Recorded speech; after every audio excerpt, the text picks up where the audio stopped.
Hello my dear students, आप सभी का बहुत बहुत स्वागत है अपने चैनल स्टडी मीडियम हिंदी पर। आज हम कक्षा 10 हिंदी टॉपिक जो जीवन परिचय का होता है उसमें हम आचार्य रामचंद्र शुक्ल जी का जीवन परिचय देखेंगे, जो कि आपकी परीक्षा के लिए बहुत ही इम्पोर्टेंट होता है। यानी कि हर साल आचार्य रामचंद्र शुक्ल जी का जीवन परिचय पूछा जाता है। इससे पहले मैं सूरदास जी का भी जीवन परिचय का वीडियो बना चुका हूँ। यदि आपने मेरा उस वीडियो को नहीं देखा तो जाकर उसे देख लीजिए, ठीक है, और अपनी कंप्लीट तैयारी पूरी कीजिए, ठीक है। चलिए देखते हैं आचार्य रामचंद्र शुक्ल जी का जीवन परिचय। आचार्य रामचंद्र शुक्ल जी का जीवन परिचय आपको परीक्षा में लिखने कैसे होगा ये आपको बहुत अच्छे तरीके से पता होना चाहिए। चलिए मैं आपको बता दे रहा हूँ कि आपको परीक्षा में जीवन परिचय कैसे लिखना है। आपको सबसे पहले बीचों बीच आचार्य रामचंद्र शुक्ल जी का नाम डाल देना हेडिंग से, काली पेन से। उसके बाद आपको साइड हेडिंग डालनी होगी जीवन परिचय, ठीक है। और उसके बाद जो जीवन परिचय में मुख्य बातें होती हैं वे सब आपको काली पेन से डाल देना होगा। यहाँ पर मैंने रेड पेन से डाली है, पर आप मत डालना, ठीक है। आप काले पेन से डालना है जो मुख्य बातें होती हैं। ओके, यहाँ तक कोई दिक्कत नहीं। जैसे कि मुख्य कौन कौन बातें होती हैं, जो उनकी जन्म की सन होती है, उनके पिताजी का नाम और उनके गांव का नाम और उनके मृत्यु की सन, ठीक है। ये सब आपको काले पेन से डाल देना। इससे क्या होगा, इससे ये होता है जब आपकी कॉपी एग्जामिनर चेक करता है तो वह आपका जीवन परिचय दिखता है, वह आपका पूरा जीवन परिचय नहीं पढ़ता है। वह आपके जीवन परिचय को देखेगा। आपने यदि काले पेन से लिख दी मुख्य बातें, और एग्जामिनर क्या करता है, मुख्य बातें देखता है जीवन परिचय की, ठीक है। यदि आपकी वो सही हुई तो आपका वो जीवन परिचय पूरा सही कर देगा, ठीक है। और जो जीवन परिचय होता है आपकी परीक्षा में 3 नंबर का पूछा जाता है, और एक आपको रचना लिखनी होती, जो रचना होती वो 1 नंबर की होती है, और जीवन परिचय 2 नंबर का होगा। कुल मिला के ये 3 नंबर का प्रश्न होता है। चलिए देखते हैं आचार्य रामचंद्र शुक्ल जी का जीवन परिचय।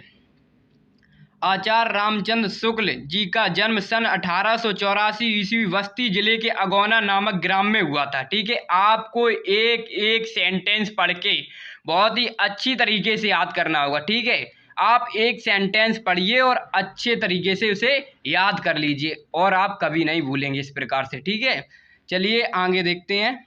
इनके पिताजी का नाम चंद्रबली शुक्ल था एवं इनकी माता का नाम विभासी देवी था। इनकी माता धार्मिक महिला थी।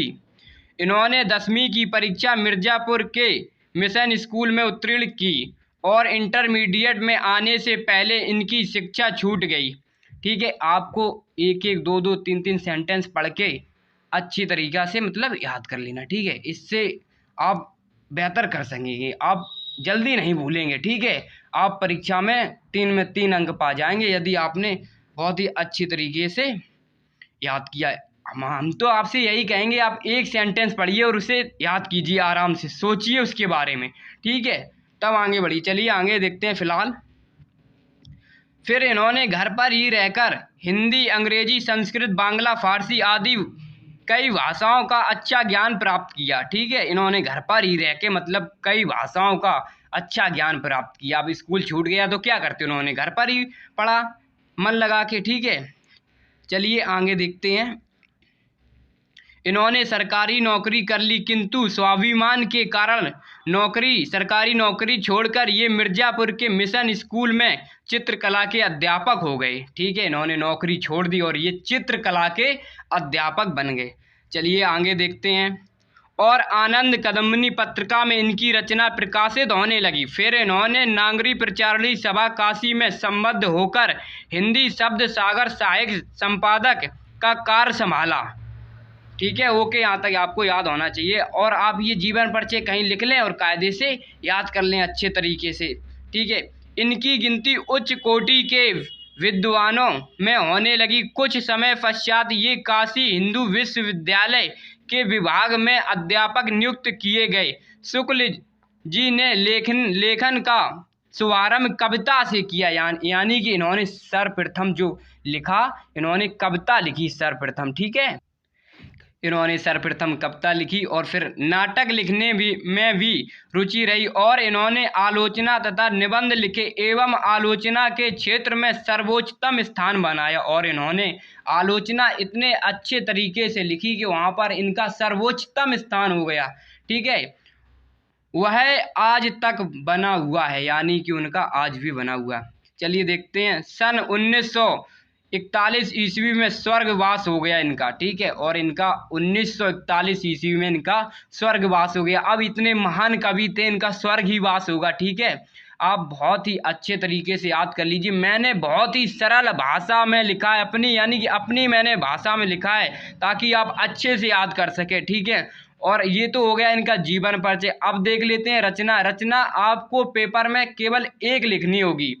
रचना आपको पेपर में एक लिखनी होगी, जो 1 नंबर की होगी आपकी। ठीक है, चलिए रचना देख लेते हैं। यहाँ पर मैंने 3-4 रचना ली है, इसलिए 3-4 रचना ली है कि आप 3-4 भी याद कीजिए। आप ये चारों की 4 रचना याद कीजिए, ताकि आप अगर 1-2 रचना भूल रहे हैं तब भी आपको 1-2 याद रहेंगी और आप परीक्षा में लिख पाएंगे, अपनी परीक्षा में आप बेहतर कर पाएंगे।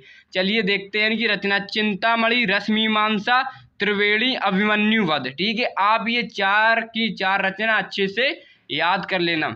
यदि आपको मेरा वीडियो पसंद है तो वीडियो को लाइक कीजिए और चैनल को सब्सक्राइब कीजिए। जब तक के लिए जय हिंद, जय भारत। मिलते हैं नेक्स्ट वीडियो में।